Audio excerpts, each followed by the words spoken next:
Today, fabulous scholars, we are going to finish the tale of the Ebony Horse and see what happens with Shams al-Nahar and Prince Kamar, and see if King Shire is finally able to recognize what Scheherazade has been telling him, that she loves him and she will not treat him unkindly, so he can be nice to her too, hopefully.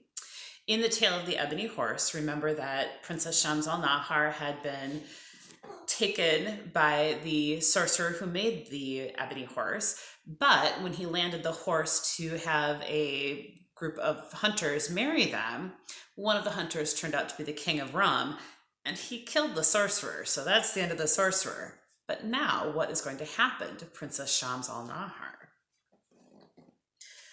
Opening her eyes, she saw the body of the sorcerer stretched out on the ground with the king's sword through him.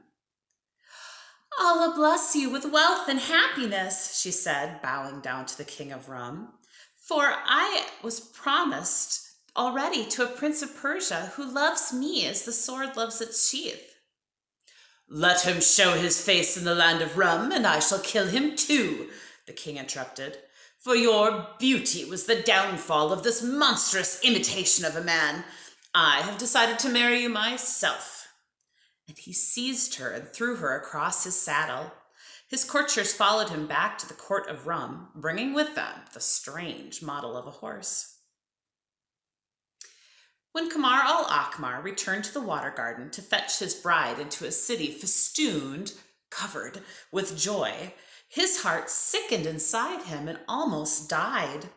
He wandered through the countryside, calling out the names of Shams al-Nahar, asking everyone and everywhere for news of a priceless beauty and a horse made out of ebony and ivory.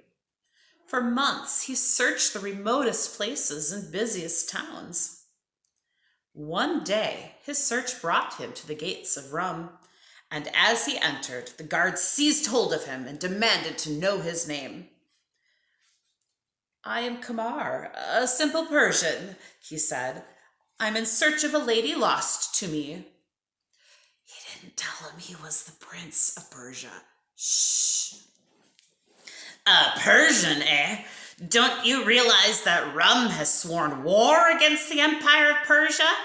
The police are going to want to question you in case you're a spy." And they dragged him away to prison. As he sat in his cell, writing fragments of poetry on the wall, the jailer struck up a conversation with him.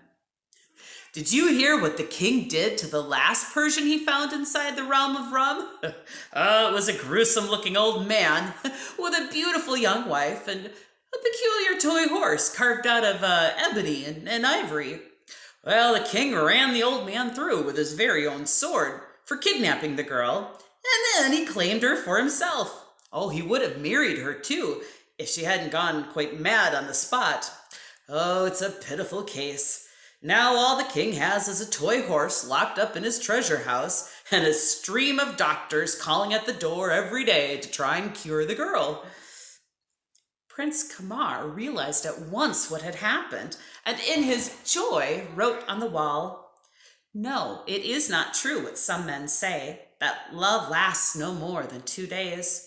For the fair Shams is beautiful, and Allah is merciful, and I'll love them both longer than always." When the police came to question Kamar the next morning, he answered them in these words: "I am Kamar of Persia, a doctor specializing in the treatment of young ladies who have suddenly fallen into madness. You have doubtless heard of my name, for my successes are past numbering. Indeed, many lovely maidens have been restored to their happy parents when their minds seemed as broken as 12 eggs in a basin." Well, naturally, the police hurried Kamar al-Akmar to the king's private chamber and introduced him as a doctor. "If you can cure this wild beauty from Al-Yaman," said the king, "you will never have to work again, for I shall make you as rich as chocolate cake." Shams al-Nahar was tearing at herself and rolling on the floor as though her skin was on fire. But at first sight, Kamar knew that his beloved fiancée was only pretending to be mad to save herself from a marriage to the king of Rum. She threw herself at him, snarling and snapping as if she would bite and scratch him. But she whispered in his ear, "I am sick with the sickness which cures all sicknesses, for I am sick with love for the Prince Kamar al-Akmar." "Ah, well, if I am correct, this cure will be easier than any of my previous cases. This child seems to be suffering from a woodworm to the brain. Has she by any chance been in contact with a wooden carving of any kind, like a cradle or a rocking horse?" "Oh, indeed she has!" exclaimed the king, greatly impressed, "for she was found in the company of a life-sized ebony horse." "Oh, good, said Kamar. Bring the horse and the girl to an open place where I can treat them both, for the spirit of a horse has obviously entered in her head along with the woodworm, and I must return it to the horse." You may be able to imagine the plan in Kamar's mind. You may also be able to imagine the fright in his heart when he saw the King of Rum make ready wedding garments, clothes, and a feast so that he could marry the princess immediately after she was cured. In the center of the palace polo pitch, that means a large lawn or lots of grass, kind of like a field, Kamar set to work. He bound, tied up, Sham's hand and foot and tied her across the saddle of the ebony horse. Then he circled the beast, uttering imprecations and chants and all the names of medicines he'd ever taken as a boy.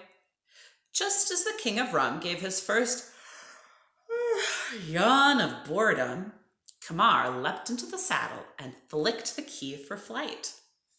When the horse filled itself with a parcel of wind and lifted its front hooves into the air, the King of Rum and all his courtiers threw up their hands in amazement. The king rushed forward to seize his bride, and his hand snatched at her sandals as the ebony horse pounced over his head and soared into the sky. "Come back, you Persian horse thief!" he bellowed, "and bring back my woman!" Arrows as thick as a locust swarm clipped the horse's flanks, but soon the two riders were so high that they strummed the separate sunbeams as a hand strums the strings of a guitar.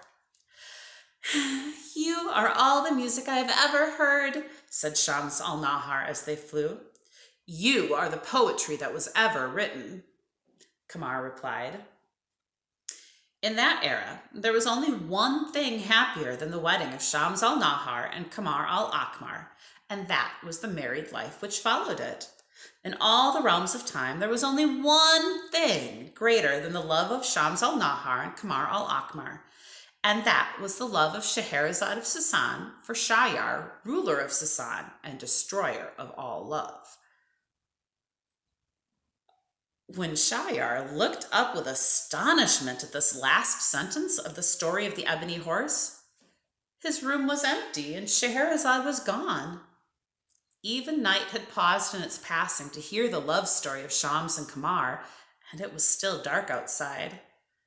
A cold draft blew through the heart of Shahyar, even though no windows stood open, and even though the doors of his heart had stood shut for several thousand days.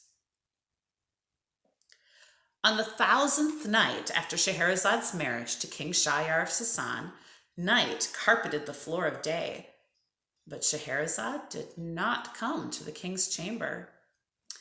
Waiting for her, King Shahyar felt for the first time in 1,000 nights the black tent of night flapping around his heart. He lay down, thinking to sleep and reproach his wife in the morning for her lateness. But he found that he was so accustomed to the shadow of beauty falling beside him that he could not sleep without Scheherazade there.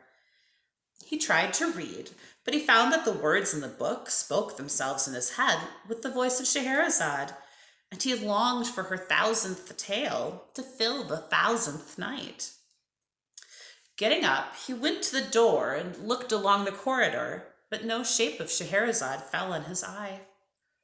Her little sister Dunyazad was at that moment crossing the passage on her way to her father's rooms.